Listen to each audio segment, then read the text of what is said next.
Chapter 21 Thunder in the House of Lords. The Royal Commission convened under stone arches, velvet drapes, and expressions so grave they could curdle clotted cream. Edwina entered first, chin high, a reticule of documents clasped in her gloved hand. Wellington padded beside her like a diplomat. Behind her came Tabitha, Sebastian, Frank, and Louis, each with notes, nerves, and an unshakable sense of purpose. Thunder was stabled nearby, having already charmed half the palace guards. A Lord Chancellor rose. "Lady Featherstone, you claim this horse, Duke of Thunder, was at the center of a decades-long fraud." "Not the horse, my lord," Edwina replied calmly. "The people who tried to ride his name for profit." Tabitha laid out the ledgers. Sebastian produced Claude's letters. Frank presented the forged lineage stamps. And Louis delivered a speech so elegant, even the press took notes. Wellington sat upon the bench with the quiet dignity of a judge. Across the aisle sat figures from the racing syndicates, sweating in their silk. Lord Hawthorne glared.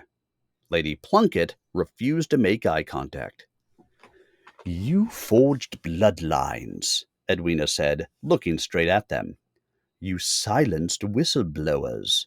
You made noble sport into a casino." "And we're returning the winnings," Tabitha added, "to history, to justice." The hearing lasted hours. Testimonies, rebuttals. Even the Queen's emissary arrived with a sealed letter confirming royal endorsement. As the commission adjourned, murmurs of respect swept through the chamber. That evening, Edwina and her team stood in Parliament Square. "We've done it," Sebastian said. "We've begun it," Louis corrected. Frank lit a cigar. "Think they'll put us in the papers again?" "If they do," Tabitha said, "I hope they spell Wellington's name right." Edwina watched the gaslights flicker across the statue of a long-dead statesman. "The world loves a good horse race," she said. "We just reminded them to bet on the truth." Thunder whinnied in the distance, and in the quiet that followed, a new history began to gallop forward. Chapter 22 A Garden Party, a Royal Whisper, and one last race. Back in Maplewood, midsummer rolled in with its usual combination of unruly roses and far too ambitious lemonade recipes. The villagers buzzed with news from London. Children reenacted the Royal Commission with cardboard wigs and a goat. Edwina was once again writing letters in the garden, this time of gratitude and decline. So many offers to join boards, committees, and lecture tours. "I have no intention of chairing anything that doesn't serve tea and scandal," she told Potts. A letter arrived on pale blue parchment with gold trim. "Lady Featherstone, you were invited to the Queen's midsummer garden party at Balmoral. As a guest of honor, please bring the Duke of Thunder and the cat." Wellington preened. Thunder whinnied in approval. "Well," Tabitha said, holding up a lace parasol, "we haven't been banned from Balmoral. That feels like a career milestone." Frank packed a saddlebag with snacks and secret files, just in case. Louis shined his shoes. Sebastian polished his words. Balmoral greeted them with grandeur wrapped in rhododendrons. The Queen herself greeted them beneath a tree that looked like it had once hosted a duel. "You've earned this," she said. "Now, let's see if Thunder behaves better than my corgis." Wellington promptly sat on the Queen's lap. During the party, a quiet moment arrived. The Queen leaned close to Edwina. You know this is not over, don't you? Edwina sipped her tea. I suspected not. There are whispers, Her Majesty continued, of something deeper, older, and not just in England. Louis, across the lawn, raised a brow. He had overheard. A legacy of mischief and myth. That, Edwina said, sounds exactly like our sort of trouble. As the sun dipped and bagpipes murmured in the distance, the Queen stood. One more thing, she said. Thunder shall lead the ceremonial race this autumn. A true race of honor. No betting, just history. Tabitha clapped. Sebastian smiled. Frank tipped his glass. And Edwina, Lady Featherstone, sleuth, horsewoman, and scandal sifter, rose and bowed. Then we shall ride one last time. Wellington blinked. Thunder stomped. The party cheered. And the story, as stories do, promised just one more twist ahead. Chapter 23 Shadows in the Saddle and Secrets Abroad. The weeks following Balmoral were quiet, deceptively so. Maplewood bloomed, thunder grazed contentedly, and Wellington had taken to sleeping on top of unfiled legal briefs. But the Queen's whisper clung to Edwina like a silk thread caught in her thoughts. Something older, she mused, not just titles and turf. One morning, a letter arrived from Spain. Frank read it aloud, frowning. Senor Bell, you inquired once about your grandfather's time in Cadiz. There are records here, buried ones, of ships, races, and a registry that does not match what you were told. Come soon. Some doors are only open briefly. Louis set down his teacup. A transatlantic link. Tabitha flipped open her notebook. And possibly the root of the forgery network. What if the syndicate didn't start in England at all? Then it's time we follow the trail, Edwina said. A week later, the team arrived in Cadiz. The sea air was heavy with salt, shouts, and citrus.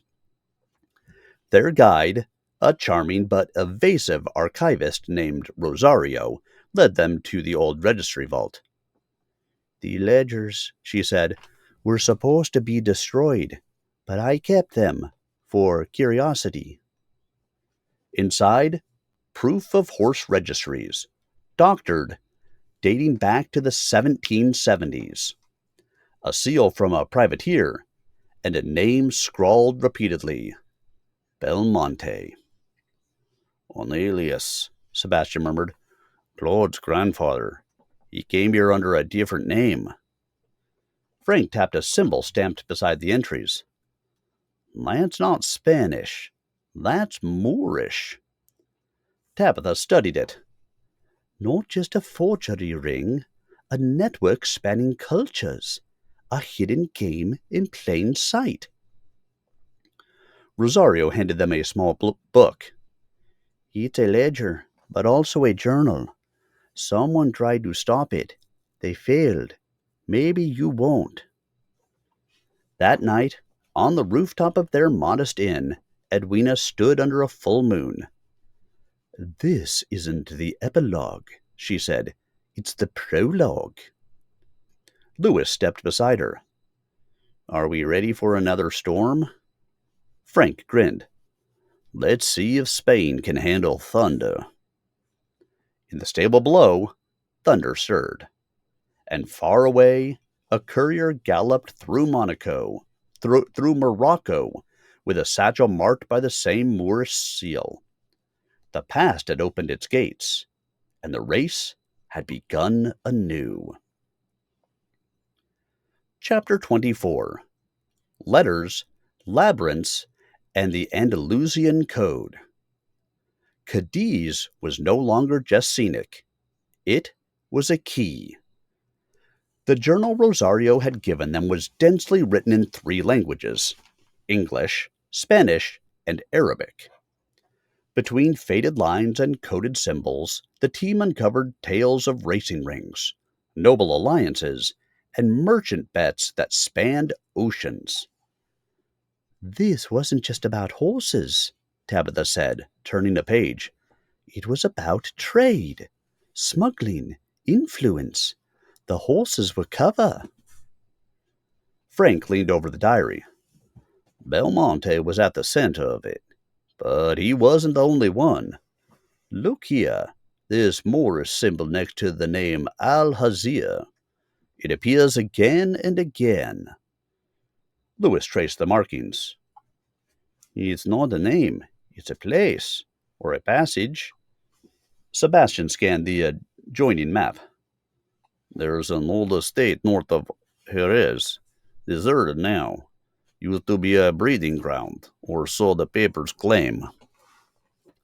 "Then we go north," Edwina said, "before someone else reads this diary." The journey took them past rolling vineyards and whitewashed villages.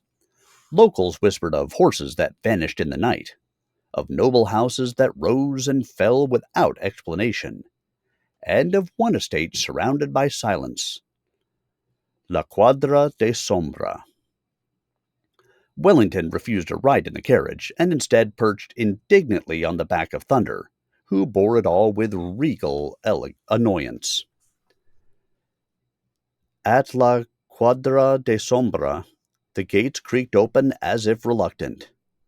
Inside, ivy choked the archways, and fountains stood dry, but the stables, oddly, were swept. "Someone's been here," Lewis murmured. In the loft, they found ledgers bound in leather and sealed with wax. One seal matched the symbol from the journey. Inside, names from Europe, Africa, and the Americas. Not just horses, people, agents, brokers, identities assumed and abandoned. The forgery ring had become a trading web. Tabitha found a coded list. "These aren't bets, they're exchanges. And look, Thunder appears, next to the name of a French baron." "He was sold," Sebastian whispered. "His name sold, used as a pawn." Edwina folded the list. "And we've just stepped onto their board." Just then, Wellington hissed. A shadow darted past the window. Lewis and Frank rushed outside. No one. But beside the courtyard gate, a note had been pinned with a gold tack. "You've gone too far. The past should stay buried." Edwina read it aloud. "Then we'll dig deeper." Thunder stomped. The wind shifted. The estate was no longer abandoned, and the truth was no longer sleeping. Chapter 25. The Ride Through the Olive Grove and a Revelation in Ink. Morning at La Cuadra de Sombra was unsettlingly still. A mist hovered just above the ground, and even the birdsong paused when Wellington meowed. Lewis, unable to sleep, had traced the coded list until dawn. "These aren't locations," he announced to the bleary-eyed team. "They're transfer points, couriers, across Spain, France, Morocco, even Canada." "The network's older and bigger than we imagined," Tabitha said, "and it's still active." Frank adjusted his hat. "Then we ride." They followed one trail marked on the map, a narrow route through olive groves and into a forgotten ravine where, legend said, war horses had once been hidden during the Napoleonic retreat. At midday, they found the remains of a courier station, sunken timbers, scorched stone, and a tin canister buried near a faded Moorish crest. Inside the canister, one page, a letter sealed and dated over 70 years earlier. Edwina read it aloud. To whoever follows, if you read this, the game is not over. The horse is a symbol. The bloodlines are real, but the power they protect is older still. Hidden in the ink. Look east. Follow the black stallion. It always returns home. Sebastian ran his fingers over the seal.